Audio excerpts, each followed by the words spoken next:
Olá, pessoal. Bem-vindo à nossa aula sobre cultura de massa, arte e arte pop. A gente vai começar hoje a ver a respeito do processo de industrialização que se inicia na França e a relação com a cultura de massa, né?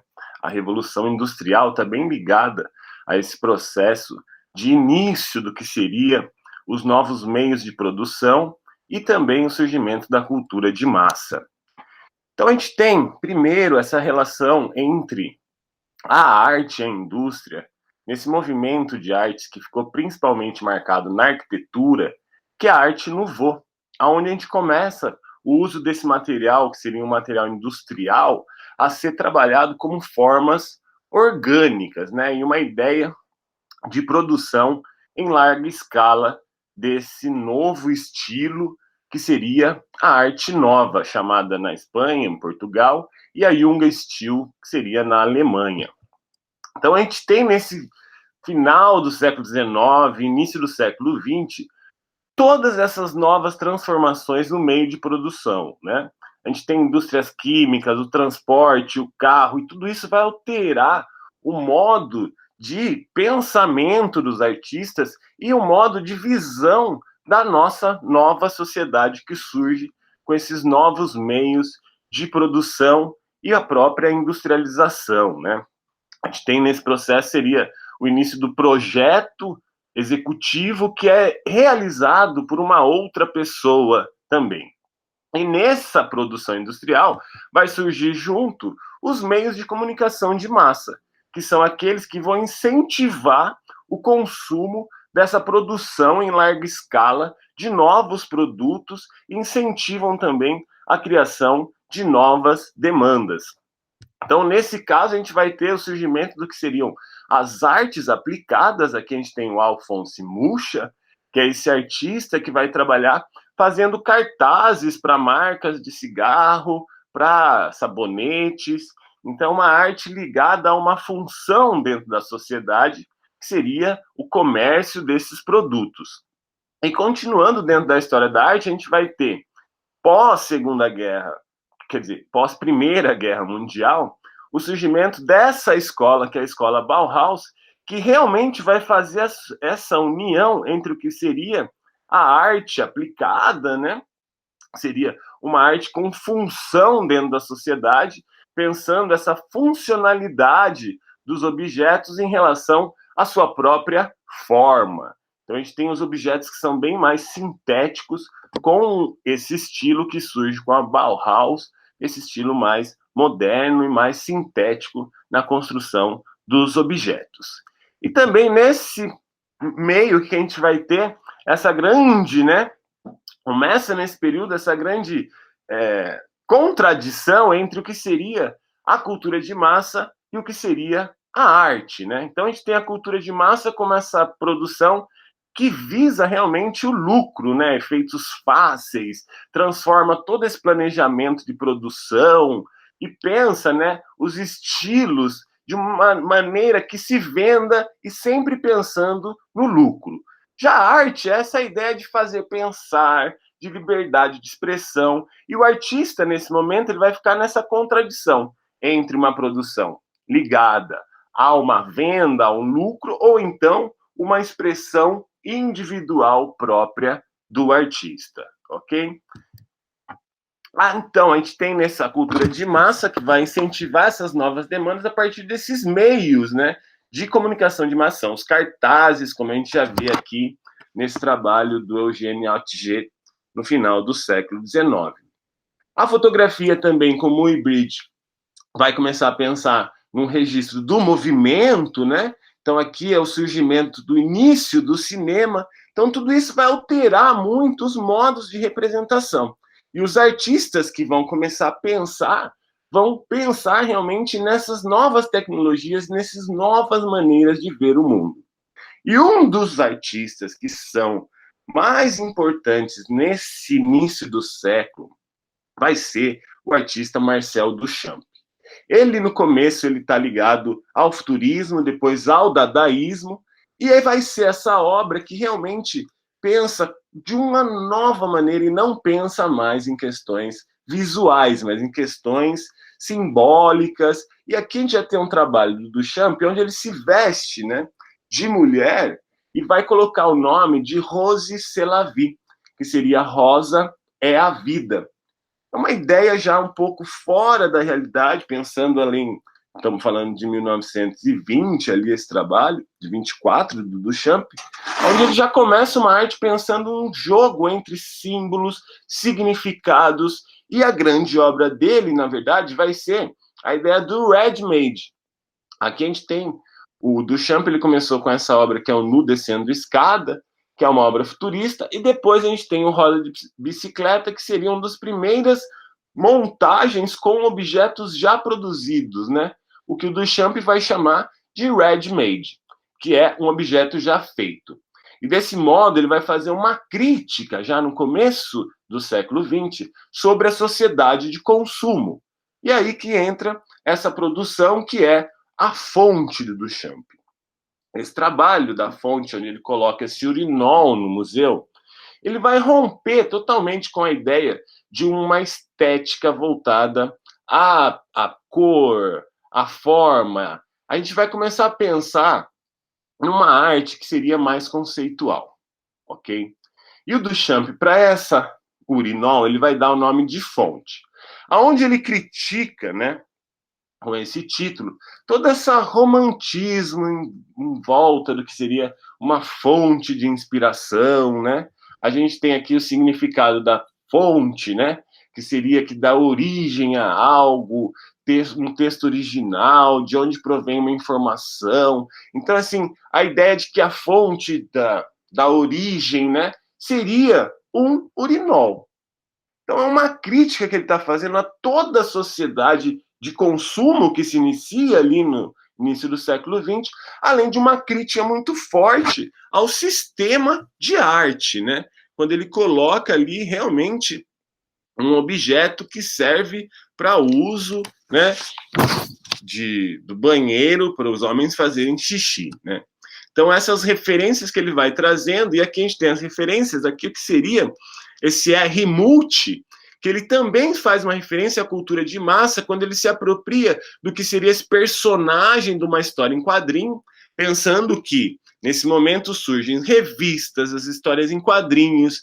Então, aqui o Duchamp se apropria de um objeto da indústria, já construído, além de outros nomes e referências que fazem parte da cultura da época, da cultura de massa da época do Duchamp, ali, início do século XX, e depois ele volta, ele vai viver em Nova York, e ali também ele começa uma produção que vai romper realmente, né, com essas questões da beleza, da estética, e vai pensar realmente no que seria uma arte de conceito, que joga num sistema de comunicação, né? E aqui a gente tem um trabalho que é que de 1917, do Duchamp, ele vai fazer esses bigodinhos, né? Fazendo uma crítica a toda a reprodução da própria Mona Lisa nesse período, que ela, sendo uma obra única, né? Com a possibilidade de reprodução da obra, ela acaba aparecendo em todos os lugares. E o Duchamp começa a fazer uma crítica a essa reprodução, quando ele pega a Mona Lisa e faz esse bigodinho e escreve aí essas letras que têm um significado todo interessante, que depois vocês podem conhecer.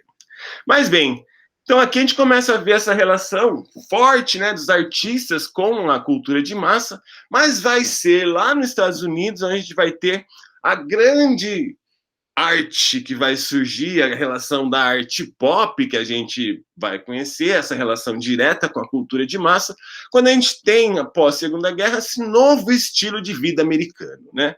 O estilo de vida americano que seria valorizado pela comunicação de massa, é a democracia, é a beleza, né? Tudo isso a gente vai ter uma cultura, né, que valoriza assim a vida é melhor, com os eletrodomésticos, e tudo isso impulsionado muito pelo cinema, pela televisão, pelas revistas. Aqui, próprio Jackson Pollock, que a gente conheceu, foi um artista impulsionado por essas novas mídias, meios de comunicação de massa, que deram nome e deram valor a esses artistas.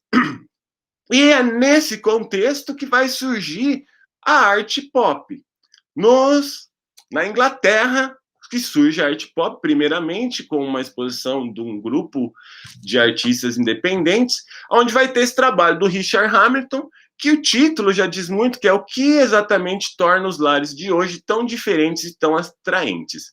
E aqui a gente vai ter uma série de referências ao universo pop, né? A próprio quadrinho que a gente vê, essa busca da beleza que é incentivada pela própria televisão, pela própria revista, né? Então, a próprio cinema que a gente vê ali pela janela. Então, tudo isso são influências que vão ser incorporadas no trabalho dos artistas da arte pop.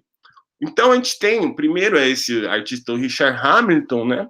Um artista inglês, e depois a gente vai ver que a arte pop nos Estados Unidos ela é contra realmente a uma briga realmente entre esses dois estilos, que seria o expressionista abstrato, que é toda a liberdade de expressão, de gesto, e a arte pop, que vai ser um tipo de pintura, por exemplo, do Lichtenstein, que imita realmente o que seria os quadrinhos, o tipo de desenho. Ele vai fazer exatamente como os quadrinhos, uma pintura em uma grande escala, né? Buscando, na verdade, imitar o que seria a retícula da impressão dessa imagem sobre a revista, né? Sempre num tom de grande ironia, né? Que vê pelos próprios títulos do trabalho, sempre uma grande ironia, mas é agora o homem passa a imitar o desenho da máquina, né?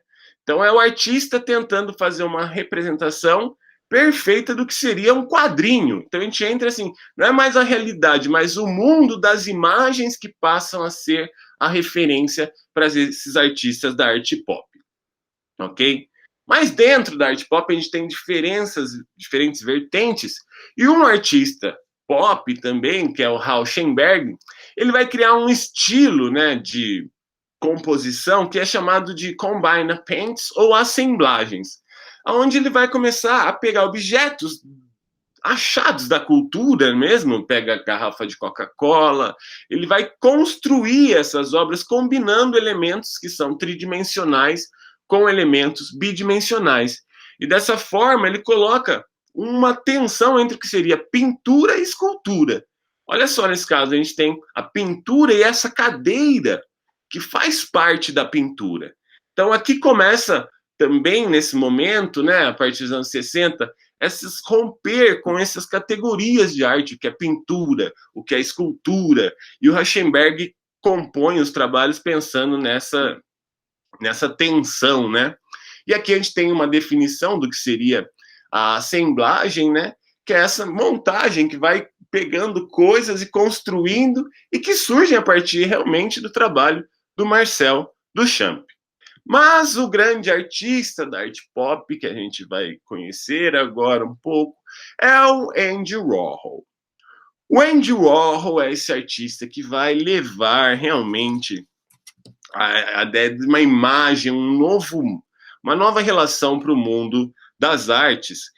Quando ele, primeiramente, ele começa trabalhando, né, no mundo da moda, e ele vai fazer uma tipo de pintura que represente um pouco essas pressões da nossa sociedade e os padrões que são estabelecidos pelo mundo da moda, né? Já a partir dos anos 50, 60, as TV, as revistas, o cinema impõem um padrão de beleza e que a gente começa, né, inconscientemente, a buscar esses padrões, né? Essa autorrepresentação que se dá através do mundo das imagens, as pessoas começam a buscar esse padrão de beleza, e o Andy Warhol sempre vai estar muito ligado a isso, né? Onde a nossa vida pessoal começa a ser alterada em função da nossa vida pública, né?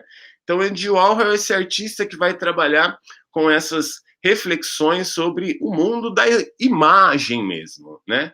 E ele começa com esse trabalho que é as sopas Campbell, né? Onde ele começa utilizando essa técnica de reprodução industrial, que é a serigrafia, onde ele vai fazer diversas telas, né, sobre uma imagem. Através da serigrafia, ele pode fazer diversas imagens com uma mesma base, né? Então, aqui a gente tem essa reprodução de uma imagem levada a 20 sopas e expostas como sendo quase como um mercado, realmente.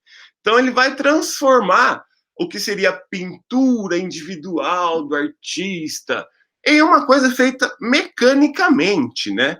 E, além disso, ele vai transformar as celebridades nessa ideia de repetição, ele vai dissolvendo a imagem, né, dessas celebridades e traz realmente a cultura das celebridades, trazendo essas personagens do cinema como a Marilyn Monroe.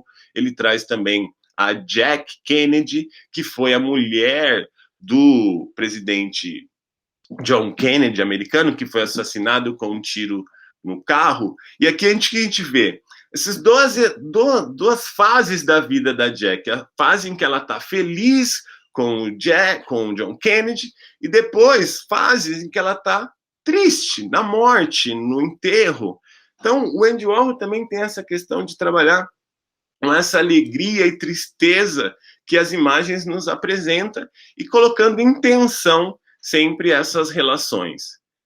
O Andy Warhol também é o artista que trabalha nesse período. A gente tem todo um sistema de arte contemporânea que vai legitimar, que vai validar o trabalho desses artistas, que são os marchand, crítico, curador, colecionador, conservador, museu, galeria, instituições, revistas. E tudo isso tem que estar muito ligado ao trabalho do artista. E o Andy Warhol, sabendo muito disso, faz diversos trabalhos, como, por exemplo, essas fotografias, né? Esse é o Léo Castelli, que era um galerista. Então, com isso, com as fotos, né, e retratos dos outros pessoas, personalidades do universo da arte, o Andy Warhol realmente vai ganhando espaço e entrando dentro desse sistema e alterando realmente o que seria esse sistema da arte que até então, né, estava pautada em um gesto do artista, e com aqui o autor, o Andy Warhol, vira quase como um produtor de arte, sem aquela preocupação com um gesto primeiro, né, ou a linha do artista, que a gente tem uma produção técnica, né, em que ele vai apresentar seus trabalhos no que ele chamou também do próprio ateliê, que seria uma factory, né, uma indústria. Então é isso, pessoal. Eu vou ficando por aqui. Até mais. E tchau.